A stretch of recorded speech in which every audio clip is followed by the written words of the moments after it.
ভাই কিক মারেন না ভাই, কিক মারেন না ভাই।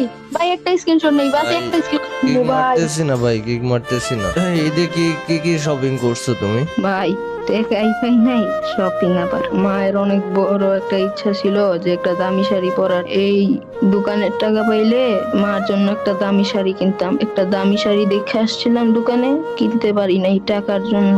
এর জন্য আমি দোকানে কাজ করতেছিলাম, 12 দিন পর বার করে দিছি। তুমি ই করো, নাম্বারটা দাও, তোমার বিকাশ নাম্বার দাও। ভাই আমার তো বিকাশ নাই, আমার আম্মুর বিকাশ আছে। আচ্ছা দাও, আন্টিরটাই দাও। আচ্ছা পাইছি ভাই। আচ্ছা ভাই, একটা মিনিট তো গ্রুপে থাকো। ওকে, কিন্তু আমি 6082 টাকা সেন্ড করে দিছি ভাই, একটু চেক দাও তো টাকা গেছে নাকি। ও আচ্ছা, আমি আমার আম্মুর ফোনে দেখে আসতেছি ভাই, দাঁড়ান ভাই। আচ্ছা আচ্ছা, ও ভাই, ভাই এত টাকা হয়েছে না ভাই। পাইছো? ও ভাই অনেক খুশি হয়েছি ভাই। আজকে আন্টিরে যে একটা শাড়ি কিনে দিব। আজকে কি খোলা থাকবে দোকান? না ভাই